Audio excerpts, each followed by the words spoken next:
Bienvenue dans le journal de la Coupe du Monde. Au menu de cette édition, le ministre des Sports, Matar Ba, s'est prononcé sur la participation du Sénégal au mondial ainsi que les moyens déployés par l'État du Sénégal.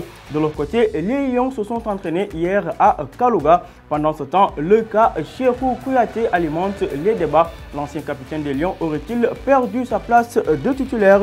En attendant, les Japonais se préparent à affronter les Lions. Les joueurs sont prêts à aller au combat pour affronter cette équipe sénégalaise. Focus sur le prochain adversaire des Lions du Sénégal. Enfin, quelques infos avec les meilleures coupes de cheveux de l'histoire du mondial, sans oublier le mercato. Voilà pour les titres. Dans quelques instants, le développement.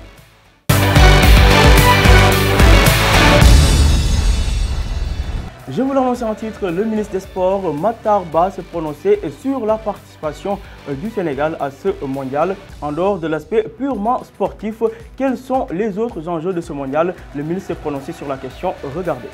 Nous dañu ñaan yalla investissement bi ñu def ci sport yokk parce que sport nekkatul po investissement la di jaay destination réew mais di créer emploi di def lu ne def diplomatie tay bi président togué fi ci gradé Sénégal gagné pour un continent, gagné pour l'Afrique.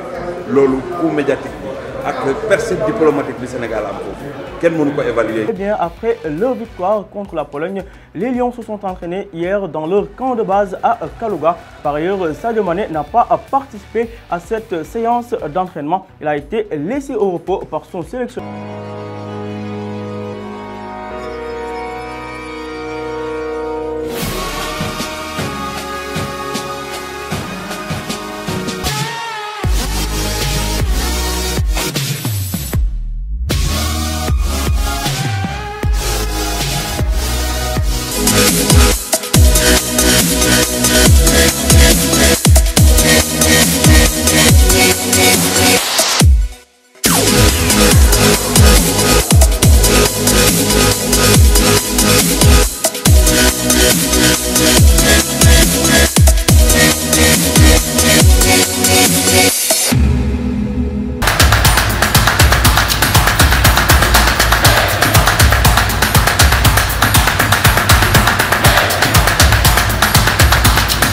Nous restons toujours dans la tanière pour évoquer cette fois-ci le cas de Cheikhou Kouyaté. Le désormais ancien capitaine de l'équipe nationale du Sénégal aurait-il perdu sa place de titulaire? La question fait débat. En effet, rentré en fin de partie contre la Pologne, Kouyaté semble être poussé sur le banc par Alfred Ndiaye. Alfred qui a fini de convaincre Aliou Cissé de par ses dernières prestations lors notamment des matchs de préparation des Lions du Sénégal. Capitaine Kouyaté avec ses 44 sélection en équipe nationale du Sénégal est désormais confronté à la dure réalité de la concurrence.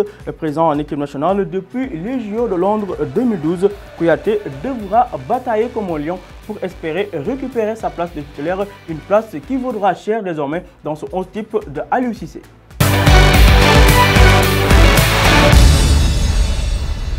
Ce qui nous amène bien évidemment au prochain match du Sénégal. Le Sénégal qui va affronter le Japon ce dimanche à 15 h au stade Ekaterinbourg.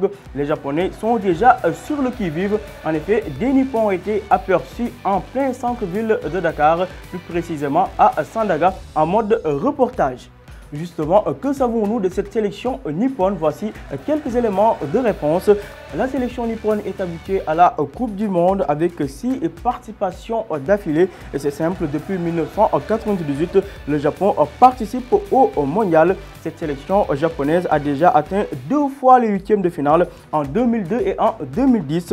Classé 55e mondial, le Japon propose un football basé sur un jeu vif et technique. Des joueurs de petits et gabarits qui prennent constamment l'espace, amenés par leur leader technique Shunji Kagawa avec ses 86 sélections. Le Sénégal devra aussi se méfier d'Okazaki, l'attaquant de Leicester dans le championnat anglais, Nagatomo qui évolue à l'Inter de Milan en Italie, ou encore de Honda et Sakai, le joueur de l'OM. En battant la Colombie lors de leur premier match, les Japonais ont déjà annoncé leurs ambitions dans ce groupe H.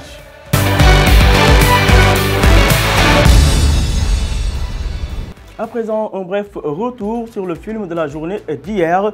Après le pays hôte et l'Uruguay, la France est devenue le troisième pays à valider son billet pour les huitièmes de finale. Mais l'énorme surprise de cette journée, c'est bien entendu la victoire de la Croatie sur l'Argentine. L'Argentine qui a été largement battue par la Croatie 3-0. Début signé Rebic avec l'aide involontaire du gardien Willy Caballero à la 53e minute. Luka Modric qui a marqué le deuxième but à la 80e minute et Ivan Rakitic qui a enfoncé l'Argentine avec son but marqué à la 91e minute. Pour la première fois depuis la génération dorée de 1998, la Croatie accède à la seconde phase de la Coupe du Monde. En revanche, Lionel Messi et ses coéquipiers se retrouvent dans une situation critique. Les finalistes malheureux de l'édition 2014 n'affichent qu'un point au compteur. Après 2 journées, l'Albiceleste n'a plus été éliminé en phase de groupe depuis Corée-Japon 2002.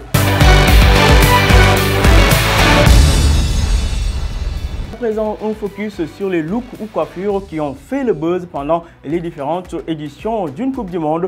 Commençons par la mystérieuse coupe de Ronaldo en 2002. Ce n'est pas pour le style, mais pour une autre raison que j'avais décidé de faire cette coupe en 2002. 15 ans plus tard, Ronaldo a expliqué sur la chaîne ESPN qu'il s'était coiffé de cette manière pour focaliser l'attention ailleurs que sur sa blessure. La chevelure dorée de Carlos Valderrama en 1990. Avec cette coiffure, le Colombien a participé à 3 Coupes du Monde en 90, en 94 et en 98.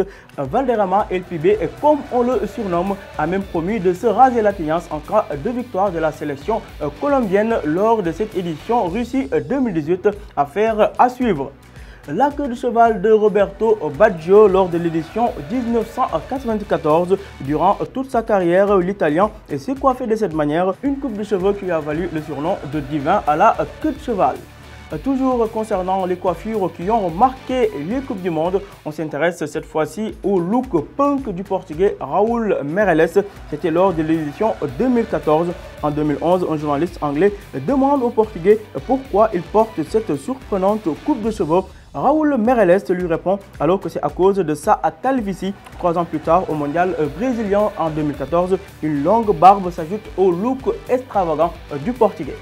La cool attitude d'Alexis Lalas en 1994, 24 ans après la Coupe du Monde 1994, le look du défenseur américain fait toujours autant parler de lui. L'Afrique ne pouvait pas échapper à ce lot. On parle cette fois-ci des tresses du joueur nigérian Taribo West en 1998. Tout au long de sa carrière, le Nigérian s'est coiffé aux couleurs des équipes pour lesquelles il a joué lors de la Coupe du Monde 1998. C'est donc avec des tresses vertes qu'il a participé à ce mondial. La crête du Chilien Arturo Vidal en 2014. En 2014, le Chili a été tout proche d'éliminer le Brésil en 8e de finale de la Coupe du Monde. L'Aurora s'est incliné au tir au but 3-2, une séance de penalty à laquelle avait pris part Arturo Vidal avec sa fameuse crête. Toujours concernant les crêtes, cette fois-ci on parle de la crête de Frédéric Lundberg, le Suédois, lors de la Coupe du Monde Corée-Japon 2002. En 2002, le Suédois réalise une crête rouge en hommage au club dans lequel il avait joué, Arsenal, un club qu'il ne changera pas durant toute cette Coupe du Monde. Toujours concernant les looks atypiques en Coupe du Monde, la natte de Rodrigo Palacios en 2014. En club comme en sélection, l'Argentin porte une tresse située derrière son crâne depuis qu'il est professionnel. Un autre Africain, on parle de la fameuse coupe teintée d'El Hadj Ousseynou Diouf en 2002. Le bad boy du football sénégalais s'est toujours fait remarquer sur le terrain avec sa fameuse coiffure atypique et qu'il gardera tout au long de sa carrière. Nous terminons avec le Brésilien Neymar en 2018. Pour son premier match dans cette Coupe du Monde en Russie, le Brésilien Neymar s'était fait plus remarquer par sa coiffure que par ses performances. Une folie capillaire qui l'a très vite changé.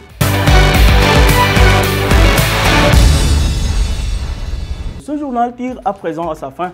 Terminons avec les infos mercato. Lille étudie la piste Alfred Ndiaye, actuellement en Russie, pour disputer la Coupe du Monde avec le Sénégal. Le milieu de terrain Alfred Ndiaye a été proposé au LOSC. Selon nos informations, le club nordiste s'est renseigné sur le profil de l'international sénégalais. Alfred Ndiaye vient de boucler une saison solide avec Wolverhampton en Championship avec 33 matchs joués pour 3 buts inscrits. Comme annoncé depuis plusieurs jours, Raja Nainggolan va s'engager avec l'Inter de Milan. C'est d'ailleurs lui-même qui l'a confirmé à la Gazzetta dello Sport. Le Paris Saint-Germain pourrait se séparer de son côté de Yuri Berchiche, le latéral gauche. En effet, le joueur basque serait très apprécié du côté de l'Atlético Bilbao, qui aurait d'ailleurs transmis son offre au Paris Saint-Germain. Autre info mercato, la Juventus de Turin fonce sur Lozano. Buteur contre l'Allemagne, Irving Lozano, âgé de 22 ans, s'est mis en évidence. L'ailier du PSV Eindhoven a réalisé une saison exceptionnelle aux Pays-Bas avec 31 matchs joués et 17 buts inscrits. Lozano pourrait donc se diriger vers la Juventus de Turin. Ce journal est à présent terminé. Merci d'avoir suivi et surtout restez connectés sur Dakaractu TV.